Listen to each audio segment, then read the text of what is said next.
أعوذ بالله من الشيطان الرجيم. بسم الله الرحمن الرحيم. الحمد لله الذي أنزل على عبده الكتاب ولم يجعل له عوجا قيما لينذر بأسا شديدا من لدنه ويبشر المؤمنين الذين يعملون الصالحات أن لهم أجرا حسنا ماكثين فيه أبدا وينذر الذين قالوا اتخذ الله ولدا ما لهم به من علم ولا لآبائهم كبرت كلمة تخرج من أفواههم إن يقولون إلا كذبا فلعلك باخع نفسك على آثارهم إن لم يؤمنوا بهذا الحديث أسفا إنا جعلنا ما على الأرض زينة لها لنبلوهم أيهم أحسن عملا وإنا لجاعلون ما عليها صعيدا جرزا. أم حسبت أن أصحاب الكهف والرقيم كانوا من آياتنا عجبا إذ أبى الفتية إلى الكهف فقالوا ربنا آتنا من لدنك رحمة وهيئ لنا من أمرنا رشدا فضربنا على آذانهم في الكهف سنين عددا ثم بعثناهم لنعلم أي الحزبين أحصى لما لبثوا أمدا نحن نقص عليك نبأهم بالحق إنهم فتية آمنوا بربهم وزدناهم هدى وربطنا على قلوبهم إذ قاموا فقالوا ربنا رب السماوات والأرض لن ندعو من دونه إلها لقد قلنا إذا شططا هؤلاء قوم اتخذوا من دونه آلهة لولا يأتون عليهم بسلطان بين فمن أظلم ممن افترى على الله كذبا وإذ اعتزلتموهم وما يعبدون إلا الله فأووا إلى الكهف ينشر لكم ربكم من رحمته ويهيئ لكم من أمركم مرفقا وترى الشمس إذا طلعت تزاور عن كهفهم ذات اليمين وإذا غربت تقرضهم ذات الشمال وهم في فجوة من ذلك من آيات الله ومن يهد الله فهو المهتدي ومن يضلل فلن تجد له وليا مرشدا وتحسبهم أيقاظا وهم رقود ونقلبهم ذات اليمين وذات الشمال وقلبهم باسط ذراعيه بالوسيد لو اطلعت عليهم لوليت منهم فرارا ولملئت منهم رعبا وكذلك بعثناهم ليتساءلوا بينهم قال قائل منهم كم لبثتم قالوا لبثنا يوما أو بعض يوم قالوا ربكم أعلم بما لبثتم فابعثوا أحدكم بورقكم هذه إلى المدينة فلينظر أيها أزكى طعاما فليأتكم برزق منه وليتلطف ولا يشعرن بكم أحدا إنهم إن يظهروا عليكم يرجموكم أو يعيدوكم في ملتهم ولن تفلحوا إذا أبدا وكذلك أعثرنا عليهم ليعلموا أن وعد الله حق وأن الساعة لا ريب فيها إذ يتنازعون بينهم أمرهم فقالوا ابنوا عليهم بنيانا ربهم أعلم بهم قال الذين غلبوا على أمرهم لنتخذن عليهم مسجدا سيقولون ثلاثة رابعهم كلبهم ويقولون خمسة سادسهم كلبهم رجما بالغيب ويقولون سبعة وثامنهم كلبهم قل ربي أعلم بعدة ما يعلمهم إلا قليل ولا تمار فيهم إلا مراء ظاهرا ولا تستفت فيهم منهم أحدا ولا تقولن لشيء إني فاعل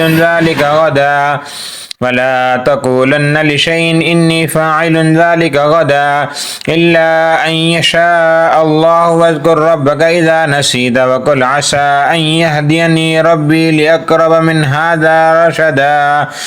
ولبثوا في كهفهم 300 سنين وازدادوا 9 إلا أن يشاء الله. واذكر ربك إذا نسيت وقل عسى أن يهديني ربي لأقرب من هذا رشدا. ولبثوا في كهفهم 300 سنين وازدادوا 9. قل الله أعلم بما لبثوا له غيب السماوات والأرض أبصر به وأسمع ما لهم من دونه من ولي ولا يشرك في حكمه أحدا. واتل ما أوحي إليك من كتاب ربك لا مبدل لكلماته ولن تجد من دونه ملتحدا. واصبر نفسك مع الذين يدعون ربهم بالغداة والعشي يريدون وجهه ولا تعد عيناك عنهم تريد زينة الحياة الدنيا ولا تطع من أغفلنا قلبه عن ذكرنا واتبع هواه وكان أمره فرطا. وقل الحق من ربكم فمن شاء فليؤمن ومن شاء فليكفر إنا أعتدنا للظالمين نارا أحاط بهم سرادقها وإن يستغيثوا يغاثوا بماء كالمهل يشوي الوجوه بئس الشراب وساءت مرتفقا. إن الذين آمنوا وعملوا الصالحات إنا لا نضيع أجر من أحسن عملا. أولئك لهم جنات عدن تجري من تحتها الأنهار يحلون فيها من أساور من ذهب ويلبسون ثيابا خضرا من سندس واستبرق متكئين فيها على الأرائك نعم الثواب حسنت مرتفقا. واضرب لهم مثل الرجلين لأحدهما جنتين من أعناب وحففناهما بنخل وجعلنا بينهما زرعا كلتا الجنتين آتت أكلها ولم تظلم منه شيئا وفجرنا خلالهما نهرا وكان له ثمر فقال لصاحبه وهو يحاوره أنا أكثر منك مالا وأعز نفرا.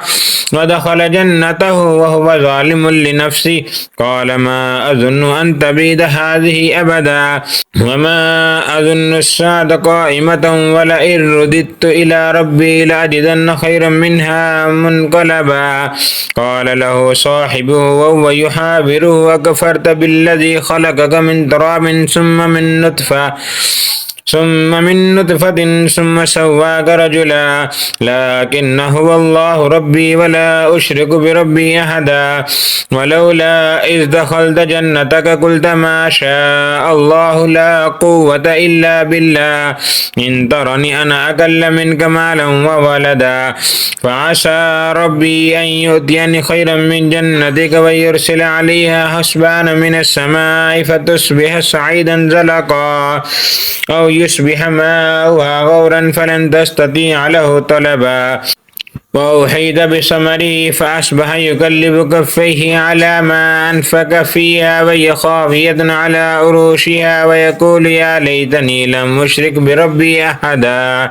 ولم تكن له فئة ينصرونه من دون الله وما كان منتصرا. هنالك الولاية لله الحق وخير ثوابا وخير عقبا. واضرب لهم مثل الحياة الدنيا كماء إن أنزلناه من السماء فاختلط به نبات الأرض فأصبح هشيما تذروه الرياح وكان الله على كل شيء مقتدرا. المال والبنون زينة الحياة الدنيا والباقيات الصالحات خير عند ربك ثوابا وخير أملا. ويوم نسير الجبال وترى الأرض بارزة وحشرناهم فلم نغادر منهم أحدا.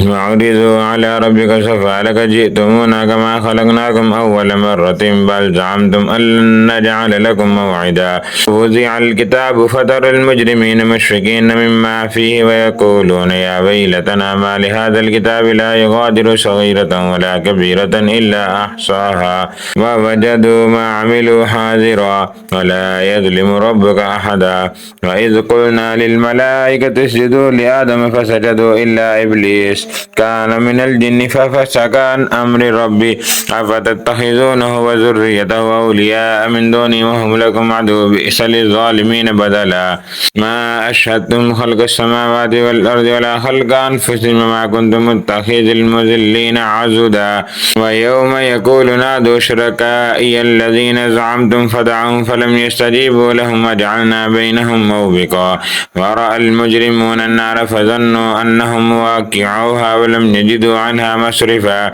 ولقد صرفنا في هذا القرآن للناس من كل مثل وكان الإنسان أكثر شيء جدلا وما منع الناس أن يؤمنوا إذ جاءهم الهدى ويستغفروا ربهم إلا أن تأتيهم سنة الأولين أو يأتيهم العذاب قبلا وما نرسل المرسلين إلا مبشرين ومنذرين ويجادل الذين كفروا بالباطل ليدحضوا بالحق واتخذوا آياتي وما أنذروا هزوا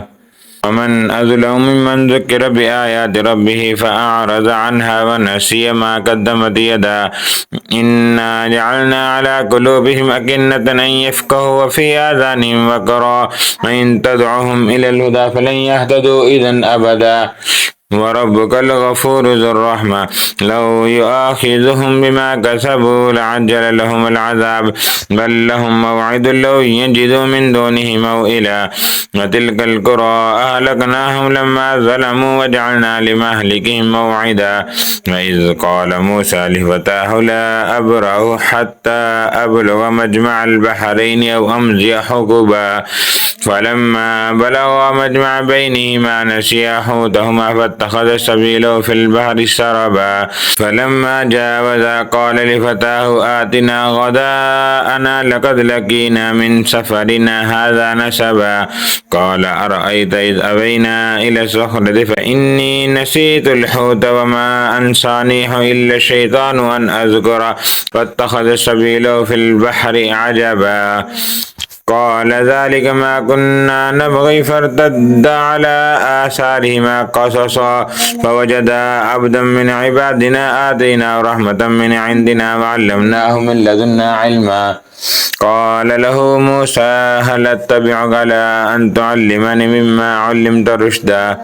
قال إنك لن تستطيع معي صبرا وكيف تصبر على ما لم تحط به خبرا قال ستجدني إن شاء الله صابرا ولا أحصي لك أمرا قال فإن اتبعتني فلا تسألني عن شيء حتى أحدث لك منه ذكرا فانطلقا حتى إذا ركبا في السفينة خرقها قال أخرقتها لتغرق أهلها لقد جئت شيئا إمرا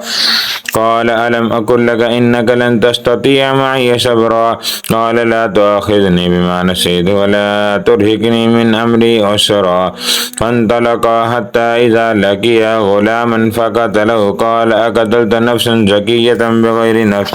لقد جئت شيئا نكرا قال ألم أقل لك إنك لن تستطيع معي صبرا قال إن سألتك عن شيء بعده فلا تصاحبني قد بلغت من لدني عذرا فانطلقا حتى إذا أتيا أهل قرية استطعما أهلها فأبوا أن يزيفوهما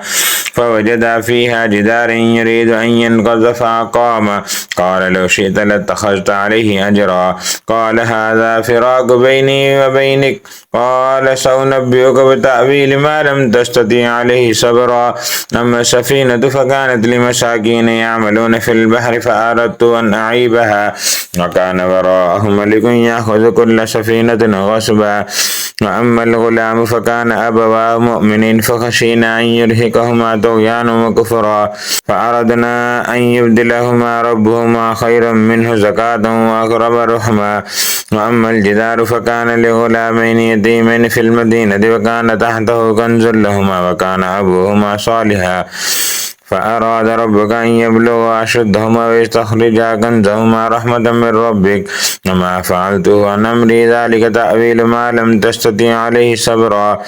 ويسألونك عن ذي القرنين قل سأتلو عليكم منه ذكرا إنا مكنا له في الأرض وآتيناه من كل شيء سببا فأتبع سببا حتى إذا بلغ مغرب الشمس وجدها تغرب في عين همية ووجد عندها قوما قلنا يا ذا القرنين إما أن تعذب وإما أن تتخذ فيهم حسنا قال أما من ظلم فسوف نعذبه ثم يرد إلى ربه فيعذبه عذابا نكرا وأما من آمن وعمل صالحا فله جزاء الحسنى وسنقول له من أمرنا يسرا ثم أتبع سببا حتى إذا بلغ مطلع الشمس وجدها تطلع على قوم لم نجعل لهم من دونها سترا قال كذلك وقد أحطنا بما لديه خبرا ثم أتبع سببا حتى إذا بلغ بين السدين وجد من دونهما قوم لا يكادون يفقهون قولا قالوا يا ذا القرنين إن يأجوج ومأجوج مفسدون في الأرض فهل نجعل لك خيرا على أن تجعل بيننا وبينهم سدا قال ما مكني فيه ربي خير فأعينوني بقوة أجعل بينكم وبينهم ردما آتوني زبر الحديد حتى إذا ساوى بين الصدفين قال انفخوا حتى إذا جعله نارا قال آتوني أفرغ عليه قطرا فما استطاع آتوني زبر الحديد حتى إذا ساوى بين الصدفين قال انفخوا حتى إذا جعله نارا قال آتوني أفرغ عليه قطرا فما استطاعوا أن يظهروا وما استطاعوا له نقبا قال هذا رحمة من ربي فإذا جاء وعد ربي جعله دكا وكان وعد ربي حقا وتركنا بعضهم يومئذ يموت في بعض ونفخ في الصور وتركنا بعضهم في بعض وتركنا بعضهم يومئذ يموج في بعض ونفخ في الصور وتركنا بعضهم يومئذ يموج في بعض ونفخ في الصور